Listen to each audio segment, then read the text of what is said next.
With the sad news that Nintendo's Wii U and 3DS eShops will be closing down later this year, I thought I should pay my respects to Nintendo's overlooked middle child of the HD gaming era.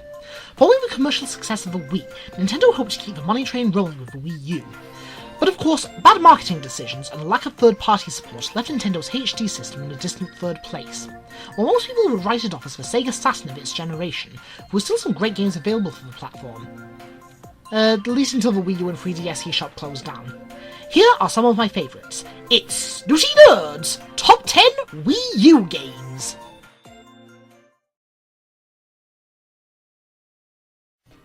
Your enjoyment of our first entry may be affected by whether or not you like Japanese pop music.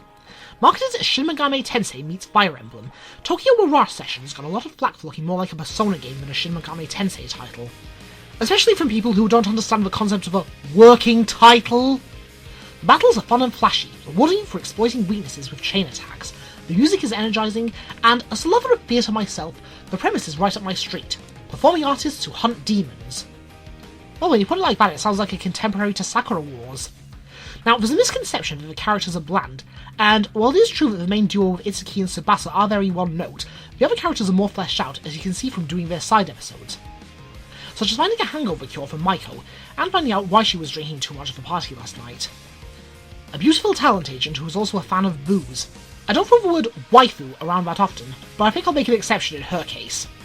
Give the game a try and you might find yourself enjoying it, despite the purists who bash the game claiming that high school stuff doesn't belong in a Fire Emblem game! Only to contradict themselves when Free Houses came out. Snooty Nerd, you've just annoyed the Fire Emblem fandom. What are you gonna do now? I'm going to Nintendoland! So, the Mario Party that came out on the Wii U was a bit of a disappointment. Thankfully, alternatives like this one exist. Like Wii Sports that came before, this minigame compilation is a tech demo which shows off Wii U's functionality with minigames based on Zelda, Mario, F-Zero, and other famous franchises, showcasing what can be done with a touchscreen and motion controls, all with a cheery theme park motif. The games are really addictive too. I couldn't begin to tell you how much time I spent in Balloon Trip Breeze, using the touchscreen to whoosh all over the place like a Rocketeer. But, like an extra-large pizza, Nintendoland is best enjoyed with friends. Ah, the fun we had in Animal Crossing Sweet Day, running around like cops and robbers. Or like an upper-class idiot chasing servant girls. I personally didn't get into the Earthbound series until later in life, but I do see the appeal of it. Doing all the usual RPG stuff in a contemporary modern setting was great fun, and likewise, there's plenty of fun to be had in the virtual console release of the original Famicom title. Earthbound Beginnings brings back everything you love about Earthbound in 8-bit retro vintage charm. Now, I know what you're thinking. Oi! Snooty Nerd! No! You can't put a virtual console title on a list of Wii U games! Actually, I can. Remember, Earthbound Beginnings was never officially released outside Japan until this very system came along, so to the rest of the world, it's a Wii U exclusive. Well, at least it was until it was later ported to the Switch's online program. But remember, the Wii U isn't exactly famous for RPGs. You have to take what you can get!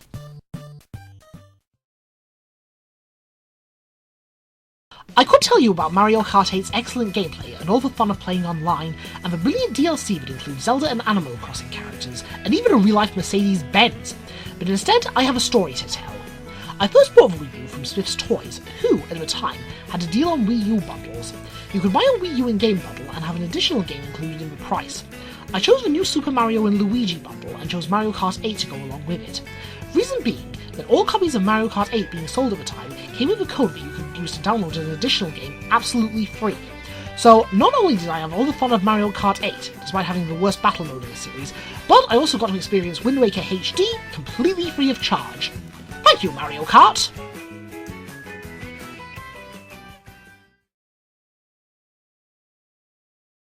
So, what is there to say about Smash Bros? What can I say that hasn't been said thousands of other times already? Well, not much. But I can't just title drop the game and call it a day. That's what boring people would do. Am I not boring?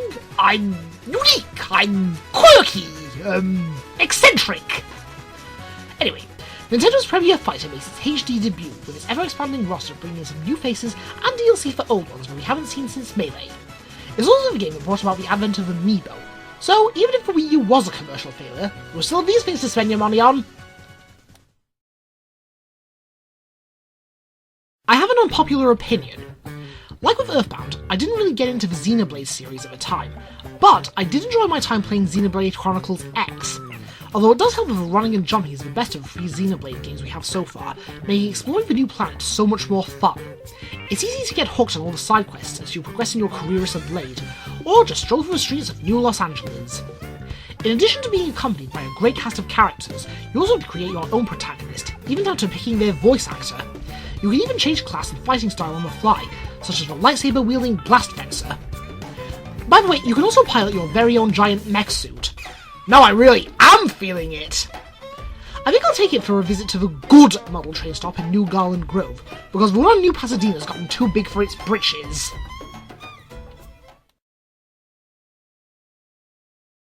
Attention graphics snobs! Graphics aren't everything! Realistic hair physics won't make your game a blockbuster if the gameplay is no good. Thankfully, Bayonetta 2 shows that a game can be both beautiful and fun. A natural evolution of a beat-em-up action-adventure genre with an urban fantasy setting and a story full of quirky characters. This was a system exclusive that the Wii U so desperately needed. You play as a smarmy, gun-wielding witch who's not only become a feature in Super Smash Bros., but can also turn into a jaguar who moves at super speed. No, that is not a cue for a juvenile joke about the title character being a quote-unquote cougar! Cougars and jaguars are 2 completely different species of cats!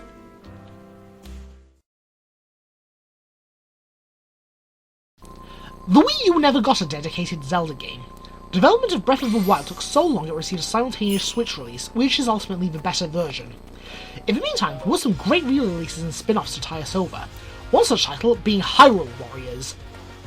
While it's obviously more of a Dynasty Warriors style game, that's the fun part, wiping out thousands of baddies single-handedly, just with popular Zelda characters. In addition to the main story mode, there's also the adventure mode, which rewards our knowledge of the original NES Zelda by using it to travel across the map, unlocking extra characters and weapons. It's also the first Zelda game where you actually play as the title character. Oh, correction, the first good Zelda game where you play as the title character. And she's just about the greatest incarnation of a character in the entire series. Yet you can keep your Skyward Sword Zelda and that cliched anime childhood friend bollocks. One woman army Zelda for life. And if that's not enough, you even get to play as Ganondorf. That's right, you actually get to go on a rampage as the Demon King himself. This game is just about the ultimate in Zelda fanservice.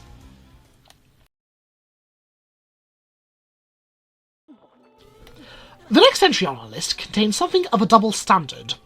When Link from the Zelda franchise puts fairies in bottles, it's okay, but it's considered evil, dastardly, and caddish when Bowser does it. Food for thought. Hypocrisy aside, Super Mario 3D World has all the platforming goodness you've come to expect from the Mario franchise. With multiple characters with unique skill sets, this game is basically the love child of Mario 3D Land and Mario Bros. 2. It takes the format of 3D Land from the 3DS and makes it even better with its jazzy soundtrack, new power-ups such as the versatile catsuits, and for the first time ever, cooperative gameplay in a 3D Mario game. It captures the best times of childhood gaming, sitting on the couch with your friends, working together to get through the stages, and a pool of lives that's perfectly balanced for 2 players. Just as long as your partner isn't a complete clumsy clod. I'm talking to you, Emma! Specifically! Right, now when they drop you, hold perfectly still until... No, not here! Alright, now for a quick recap before we get to number 1.